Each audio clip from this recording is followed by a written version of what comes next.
కూడా స్థిరత్వం లేకపోవడము, ఎప్పుడు కూడా అద్దె ఇంట్లో పడి ఉండడము, ఇలాంటివి ఎన్నో బాధలు ఉంటాయి. అలాంటి బాధలు ఉన్నప్పుడు వివాహ సంబంధంతో మాత్రమే వీటిని చక్కగా మార్చుకోవచ్చు.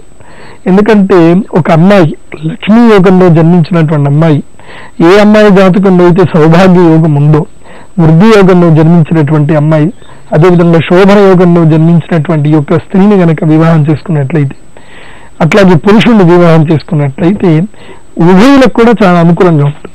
ఇప్పుడు అబ్బాయి విషయానికి వస్తే గనక వివాహం చేసుకునేటువంటి యొక్క అమ్మాయి జాతకం లోపల విశేషంగా సౌభాగ్య యోగం ఉండాలి, గురుగ్రహం చాలా అనుకూలంగా ఉండాలి, లక్ష్మీ యోగం ఉండాలి. నాకు తారాబలం కార్యక్రమానికి చాలా మంది ఫోన్ చేస్తున్నప్పుడు నేను అడుగుతాను, టక్కని చూడగానే అడుగుతాను. నేను ఇప్పటి వరకు చాలా మందికి అడిగాను. ఎవరో అమ్మాయి వరంగల్ నుంచి కూడా జ్యోతిక అనే అమ్మాయి కూడా ఫోన్ చేసింది. ఇలా చాలా మందికి నేను టక్కని అడుగుతూ ఉంటాను. నేను ఏమన్నా నువ్వు పుట్టగానే మీ నాన్నగారికి జాబ్ ఏమైనా వచ్చిందా, మీ ఇంట్లో సంపదలు ఏమైనా పెరిగాయంటే అవునండి అని చెప్తారు. అది కేవలము దాదాపుగా 100కి 80% స్త్రీ సంతానం వల్ల మాత్రమే ఇంట్లో ఐశ్వర్య యోగం అనేది కలుగుతుంది. ఎందుకంటే అమ్మవారి యొక్క శక్తి స్వరూపము యాదేవి సర్వభూతేషు లక్ష్మీ రూపేణ సంస్థిత. కాబట్టి ఇక్కడ యా పురుషో సర్వభూతేషు అని చెప్పబడలేదు, యాదేవి సర్వభూతేషు పురుష రూపేణ సంస్థిత అని చెప్పబడలేదు. కాబట్టి అక్కడ అమ్మవారి శక్తి స్వరూపంగా భావపడుతుంది. శక్తి అంటే స్త్రీలు. అందుకోసమే ఎట్టి పరిస్థితుల్లో కూడా మనస్సులో సంతానం కలుగుతుంది, గర్భస్థ పిండం ఉన్నప్పుడు నాకు పురుషుడే పుట్టబోతున్నాడు, స్త్రీయే పుట్టబోతుందని ఎప్పుడు భావించకూడదు. నా అంతర్గతంగా నా గర్భమందు అమ్మవారి యొక్క శక్తి లీనమయ్యింది అని చెప్పి మాత్రమే భావించాలి. ఇక వివాహ పొంతనకు సంబంధించి చూసినట్లయితే ఏ అబ్బాయి జాతకంలోనైతే కనుక దశమాధిపతి బాగా అనుకూలంగా ఉంటాడో, అంటే రాజ్యస్థానం అంటారు దాన్ని, అంటే ఉద్యోగ స్థానం, భాగ్యాధిపతి, దశమ స్థానాధిపతి, లాభాధిపతి, ఈ ముగ్గురు బాగా ఉన్నారే అనుకోండి, ఆ అబ్బాయికి కళ్ళు మూసుకొని పిల్లనిచ్చేయచ్చు. అంటే అతని ఆస్తిపాస్తులు కూడా మీరు చూడవలసిన అవసరం లేదు. అంటే దాని కీలకమైన కొన్ని వ్యవహారాలు ఉంటే అవి చూసుకోవాలి.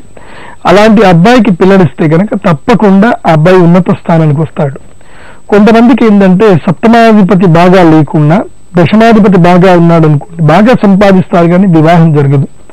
కాబట్టి వివాహం జరగకపోవడము, ఆలస్య వివాహం జరగడానికి కారణాలు ఏంటి అంటే విశేషంగా కుజదోషం ఒకటి కారణమైతే, ఈ యొక్క అనంత కాల సర్పదోషం ఇంకొక కారణమవుతుంది. అదేవిధంగా గుళిక కాల సర్పదోషం ఒకటి కారణమవుతుంది. అనంత కాల సర్పదోషము, గుళిక కాల సర్పదోషము వివాహానికి చాలా కీలకమైనటువంటివి. ఈ 2 కాల సర్పదోషాలు ఉన్నటువంటి వారు మాత్రం తప్పకుండా వివాహానికి ముందు మంచి జ్యోతిష పండితుల్ని సంప్రదించాలి. వేదము, వేదాంగము, వేదాంత తత్వజ్ఞులైన జ్యోతిష్ శాస్త్రజ్ఞుల్ని సంప్రదించాలి. సంప్రదించి వారి ద్వారా కొన్ని చక్కని విషయాలు తెలుసుకొని కాలసర్పదోష నివారణ పూజలు, కుజదోష నివారణ పూజలు చేయించుకోవాలి. అలా చేయించుకున్న తర్వాత మాత్రమే వివాహ ప్రయత్నాలు ప్రారంభం చేయాలి. ఏదో ప్రయత్నం చేశారు, పెళ్లి సంబంధం సెటిల్ అయింది, ఈ దోషం ఏదో ఉంది, దోష నివారణ తర్వాత అదే సంబంధం పెళ్లి చేసుకోవడం అనేటివి ఇలాంటివి చేయకూడదు. ఎందుకంటే వచ్చేటువంటి సంబంధాలు కూడా దీనిపైనే ఆధారపడి ఉంటాయి. దోష నివారణ చేసుకున్న తర్వాత దాన ధర్మాది క్రియల వల్ల, ఆ యొక్క నదీ స్నాన పుణ్యఫలం వల్ల, భగవంతుని అనుగ్రహం వల్ల కొన్ని కీలకమైనటువంటి యొక్క దుష్టగ్రహాల యొక్క ప్రభావం అనేది తగ్గిపోతుంది. కాబట్టి ఈ విషయంలో చాలా జాగ్రత్త పడాలి.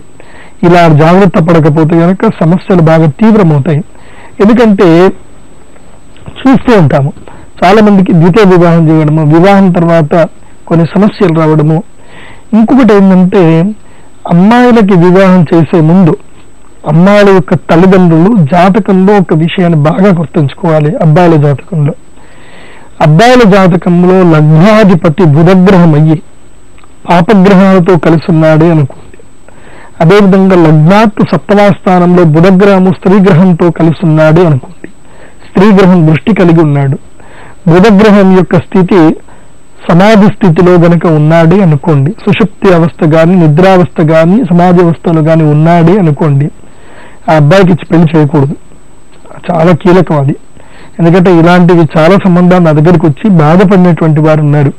వివాహమైన 4-5 రోజులకే కొన్ని కీలకమైన విషయాలు, అబ్బాయికి నపుంసకత్వం ఉందన్న విషయాలు తెలుసుకొని వివాహం ఆపేసుకొని తర్వాత సంబంధం తెగొట్టుకోవడానికి దాదాపు 1-2 సంవత్సరాలు కష్టపడినటువంటి వాళ్ళు చాలా మంది ఉన్నారు. కాబట్టి వైవాహిక జీవితం అనేది జీవితంలో చాలా కీలకమైనటువంటిది. కాబట్టి వివాహం గురించి సులభంగా నిర్ణయాలు తీసుకోవద్దు. చాలా మంది ప్రేమ వ్యవహారాలని ప్రేమించడం అని చెప్పేసి అంటారు. నిజమైనటువంటి ప్రేమ అంటే అర్థం ఏంటంటే ఎదుటి వారు చాలా ఆనందంగా ఉండాలని కోరుకోవడమే నిజమైన ప్రేమ. ప్రేమకి అర్థం ఏంటి అంటే the dedication is called love. అంటే ఏదో గిఫ్ట్లు ఇవ్వడము ఇవన్నీ కాదండి. ప్రేమ అంటే ప్రేమించడం అంటే కష్టపడ్డము. భగవంతుని యొక్క ప్రేమను ఒక్కసారి చూడండి. ఆయన ప్రేమ అంటే నిజంగా ప్రేమ అనేటువంటి దానికి అర్థం ఏంటి అంటే భాగవతాన్ని వినండి. శ్రీకృష్ణ పరమాత్ముని యొక్క దశమ స్కందంలో ఉన్నటువంటి యొక్క తత్వాన్ని తెలుసుకోండి. ఆయనకి అన్నగారి మీద ఉన్నటువంటి ప్రేమ ఎలా ఉంటుంది, తన తల్లి మీద ప్రేమ ఎలాంటిది, తన యొక్క మిత్రుల యందు ఉన్నటువంటి ప్రేమ ఎలాంటిది, తన యొక్క భావమర్దులైనటువంటి అర్జునుడు మొదలైనటువంటి వారి మీద ఉన్నటువంటి ప్రేమ ఎలాంటిది, తర్వాత దుష్టులపైన ఆయన ఎంత కరుణను చూపిస్తున్నారు. కాబట్టి శ్రీకృష్ణుని యొక్క విశేషమైన కథావృత్తాంతాన్ని ఆధునిక కాలానికి అనుగుణంగా చెప్పేటువంటి మహానుభావులు ఎంతో మంది ఉన్నారు. వారి యొక్క ప్రవచనాలు వినండి.